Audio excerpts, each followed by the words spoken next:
my friends in college were pretty understanding about it too.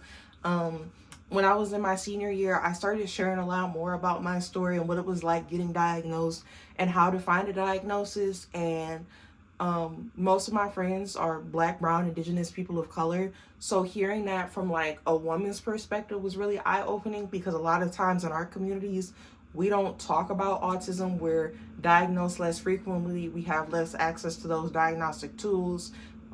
Parents are less believed about their children's autistic behaviors. It's seen as a discipline or a moral issue versus a developmental disability. So yeah, I would say my friends took it pretty well. I got more into autism advocacy. So the semester right before I graduated, I started working for a disability rights organization here in Michigan. And I also started freelance writing about accessible travel for Visit Detroit and eventually Pure Michigan. So when I graduate from MSU, I had a job as a mayoral fellow, and I made a short about this, my most spectacular failure. And going into it, I had told them I was passionate about disability rights, but I did not disclose just because I was unsure about that. It was kind of like my first job out in the workforce, and previously in internships that I wasn't working at my school, like if I didn't know the professor, I chose not to disclose because most of the time I could self-accommodate and I didn't really need accommodations. However, this job was very stressful because it was events-based. It was hectic. I was working like 7 days a week sometimes, like with no days off for 2 to 3 weeks from like Memorial Day to October. It was very busy. It was very hectic. I didn't really mesh with the leadership style there. I loved my coworkers, but the manager I had was a little bit difficult to deal with, and she saw a lot of herself in me, and I wanted to impress her and live up to her, like, with her opportunities. However, I started kind of burning out in the fall, and it was like October of 2023, she came up to me and said she has saw my personal Instagram account, and that she didn't know that I had struggled with all of these things, and I was such a fighter and such a champion. And essentially she's alluding to the fact that she found out I was disabled through my Instagram account.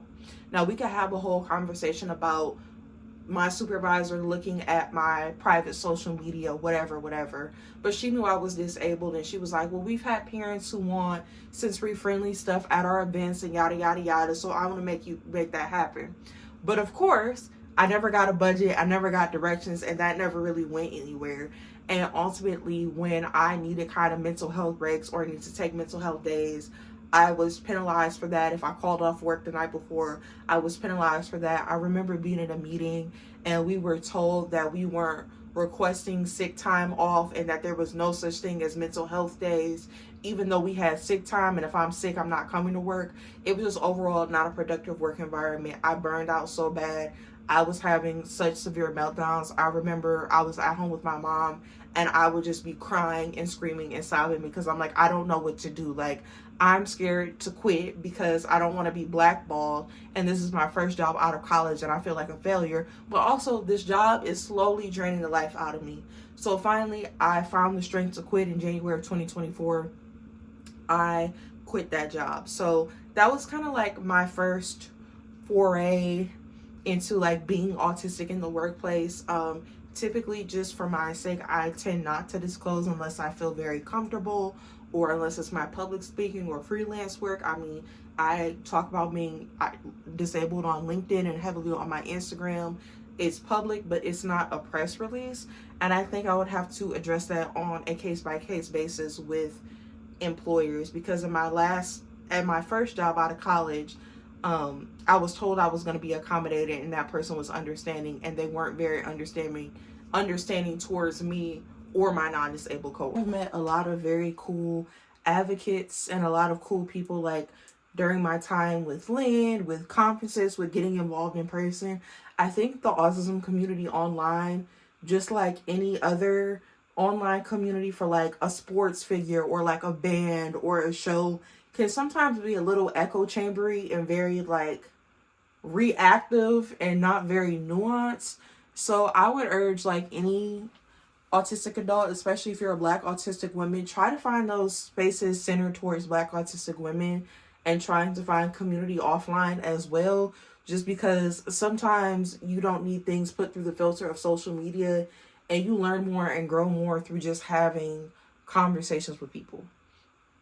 The next thing I want to talk about, and this will be the last thing before I wrap up, is my dating experiences since getting diagnosed. So I don't have the best track record with dating. Like, I didn't date until I got to college. I was a late bloomer. I was a black girl at a predominantly white high school. Like, all those things, yada, yada, yada. So when I got my diagnosis, I was very intentional with communicating with people that I needed clear and direct communication on, like, what we were. Like, is this a date? Is this a hangout? Are we just friends? And when I went back on the dating apps, like right after I graduated and moved back home, I had a lot of people think it was like an infantilizing thing, or it's like, oh, she just doesn't know what's going on. She's just a little ditzy. She's just a little clueless. Like, I had a guy tell me, like, that's just so cute. You just don't know what's going on. It's like, no, not that I don't know what's going on. Like, I'm a grown ass woman. I want you to use clear communication and telling me where we are due to my social communication differences. Clearly, he didn't last long enough. I did meet my current boyfriend. We've been dating for almost 3 years now. And I was very open about my autism and my other diagnosis from the start. And I think being open and honest with someone who is willing to learn and willing to work with you is very important. I do think autistic people deserve love, and I think autistic people are capable of being in healthy and loving relationships just like anyone else. It might take a little bit of work just due to communication differences or differences in access needs or access supports, but I think it's possible. And like anything else, dating is like a social skill. A social skill is like a muscle. You constantly have to be working on and improving those things. You know, we're not going to be perfect. Autistic people might just inherently communicate differently, but there are still ways you can work on kind of like sharpening your skills just like you would for an interview or talking to people in public. So the biggest lesson I would say I've learned since getting my diagnosis is just to give myself grace and understand that I am constantly on a learning and growing journey. I grew up the first 22 years of my life just thinking I was a little out of step or out of sync compared to other people, and not feeling tied, like not feeling close to my black womanhood or my black girlhood, because I didn't feel like there were black women or black girls that looked like me or had my similar experiences. And now at almost 26 years old, I'm proud to say I have a community of people I can go to. I can look up. There are black autistic women for me to look up to. There are black autistic women I have as my peers. There is content I'm making right now to hopefully support the next generation of black autistic girls so they feel a little less alone and a little less ostracized. I'm glad to be bringing visibility and awareness. Acceptance is one thing, but if people aren't aware that black autistic women can even be autistic, then what's acceptance if they're not even aware of autism in our community? So that's why I always say, as a black advocate, I focus on autism awareness and acceptance. We're not just getting to the awareness part in some parts of black community. And hopefully 10, 15 years down the line, we'll be at the acceptance part. There's still a lot of work to be done, but based off the conversations I'm having, the content I'm making, the people I see on the ground every day advocating for these kids, advocating for equal and equitable treatment and special education and healthcare and all these things, I am very confident we will be